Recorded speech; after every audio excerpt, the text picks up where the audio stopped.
আমরা একটা রোগীর মুখ থেকে শুনবো কেমন লাগছে তার। আমার ছেলে ছোটবেলায় থেকে মানে 3-4 বছর বয়স থেকেই দম ছাড়তে পারতো না। এখন আমাদের চিকিৎসা নেওয়ার পর কি অবস্থা? আরে এখানে চিকিৎসা করার পরে খুব ভালো আছে আমার ছেলে, আমি খুব খুশি।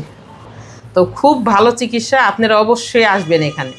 আসসালামু আলাইকুম রহমতুল্লাহ। আজকে আমরা কথা বলবো আমাদের একজন রোগীর সাথে, যে কিছুদিন আগে আমাদের কাছ থেকে নাকের মাংসবৃদ্ধি পলিপাসের চিকিৎসা নিয়েছিল। আজকে জানবো যে রোগীও আছে, আমাদের পাশে রোগীর আম্মু আছে। তো আপু, আসলে আপনার ছেলের কি কি সমস্যা হতো, যদি একটু বিস্তারিত আমাদেরকে বলতেন। হ্যাঁ, আমার ছেলে ছোটবেলায় থেকে মানে 3-4 বছর বয়স থেকেই দম ছাড়তে পারতো না। শীত আসলেই ঠান্ডা, সারা বছরই ঠান্ডা লেগেই থাকতো। একটু মানে ডাস্ট গেলে পরেই হাঁচি কাশি শুরু হয়ে যেত।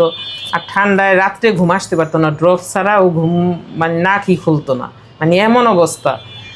এখন এখানে চিকিৎসা করার পরে আমি খুব মানে আমার ছেলে এখন সুস্থ আছে, অনেক ভালো একটা আমি বিজ্ঞাপন দেখে আসছি এখানে। বুঝতে পারি নাই যে বিজ্ঞাপনের এত চিকিৎসা ভালো হবে। তো আমি করে আসছি বিশ্বাস করে, এখন দেখি চিকিৎসার পরে খুব ভালো চিকিৎসা দিয়েছে এরা। আমার ছেলেকে আমি অপারেশনও করাইছিলাম। এটা কতদিন আগে অপারেশন করেছেন? এটা আরো 4 বছর আগে আমি অপারেশন করাইছি। তারপরও সে ভালো হয় নাই, আবার যা তাই নাক বন্ধ হয়ে থাকতো, দম ছাড়তে পারতো না, ড্রপ ছাড়া, মানে খুব খারাপ অবস্থা ছিল। এখন আমাদের চিকিৎসা নেওয়ার পর কি অবস্থা? খুব ভালো, এখন সে দম ছাড়তে পারে ইজিভাবে। তার নাকের ভিতরে কোনো মাংস নেই, মানে খুব ভালো এখন আছে। আমি খুব হ্যাপি এখানে চিকিৎসা করার পরে। খুব ভালো আছে আমার ছেলে, আমি খুব খুশি। আচ্ছা আচ্ছা।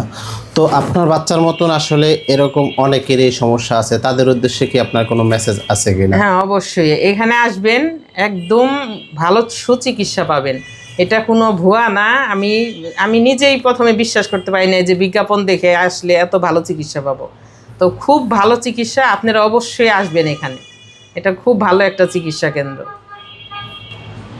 অসংখ্য ধন্যবাদ।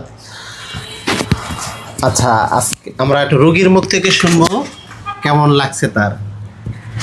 তোমার কি অবস্থা বর্তমানে, আর আগে কিরকম ফিল করতা? আগে মনে হয় তোর নাক দুইটা মাংস দিয়ে ভরে গেছে, শ্বাস নিতে পারছি না। আর এখন ক্লিয়ারলি শ্বাস নিতে পারছি, আলহামদুলিল্লাহ।